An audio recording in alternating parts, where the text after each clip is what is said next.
If you're new, press the bell icon to get the latest notifications.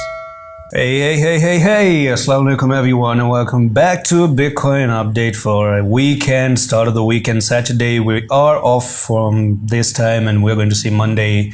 And then from Monday we go to a new week and we're going to understand how the new week is going to be. And that's why I'm on the weekly time frame. If you look at the top left of this screen, stupid trading view, we have Bitcoin on a weekly time frame.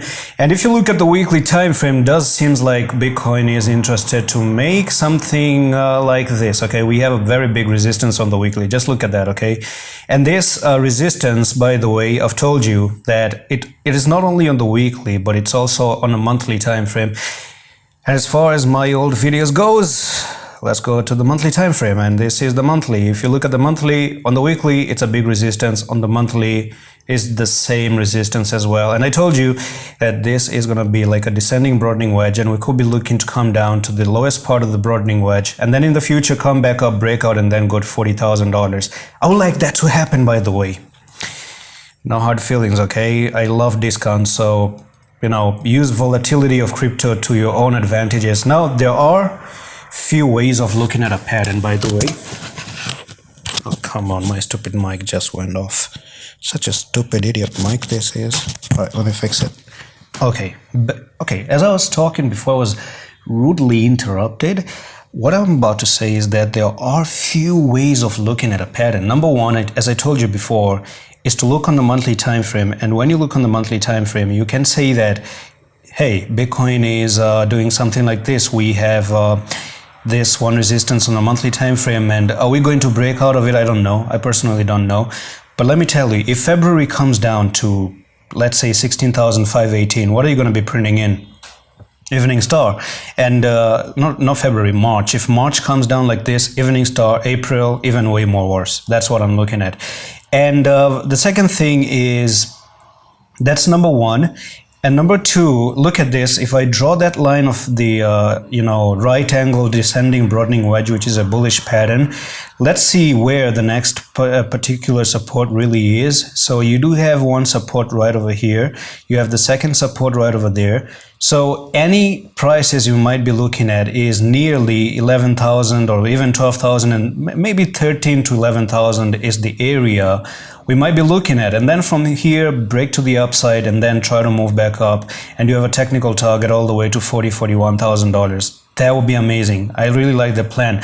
Now, I'm not really sure it's ever going to happen. I cannot tell you if it's going to happen 100%. The second way of looking at charts is to dive into the weekly time frame, and you can check how the weekly is behaving, because I was looking at the weekly previously. This is a big resistance, ladies and gentlemen. So if you look at it this way, look, how much of a resistance is this? From there to there, from here to here, it's like you are absolutely being killed in every single place, okay? So one touch right over there, second touch resistance right over here, another resistance right over there, one resistance right over here. That's a very big block. And if I do bring in the EMAs as well, that's a 55 EMA resistance as well. So breaking this level is going to be really important. And by the way, if you start to break out of this place, that would be amazing. Maybe just break to the upside to 28,000, then come back to 21,000, and then boom, just try to shoot to the moon again. If you do break out, of course, which you're not doing, which is actually time to be proven. And another way to see at what Bitcoin is doing is, I think, number one, you did have the right angle descending broadening wedge on the monthly time frame. The second is you potentially have a falling wedge. Boom. There you go. Okay, and this is a very valid falling wedge, by the way. This is your resistance number one, resistance number two right over there, resistance number three. And by the way, if you do try to break out of it, it just means that you're looking for the all-time high, which is a very good news, isn't it? Okay, because that's the technical target of the falling wedge. You break out of a wedge, you go back up to where you started the wedge. However, let's say you don't break it out. You're at the third resistance right over there. Okay, so down here you have the support there, support here, support there, very valid trend line, absolute perfect trend line, upper three touches as well, another trend line in the making.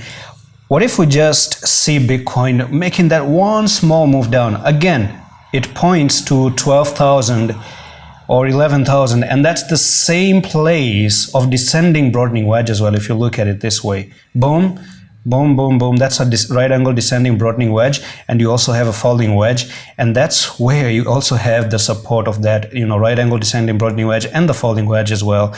And this could be an amazing entry opportunity. Maybe make a wick to the downside, even to 9,000, and then boom, boom, boom, boom, boom, boom, continue up, okay?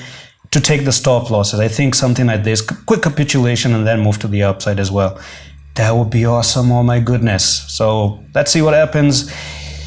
I kind of like this idea, by the way. I do hope it turns out to play this way, hopefully in the future. And that's it for this video update. I'm going to see you in the next one. Allah Hafiz.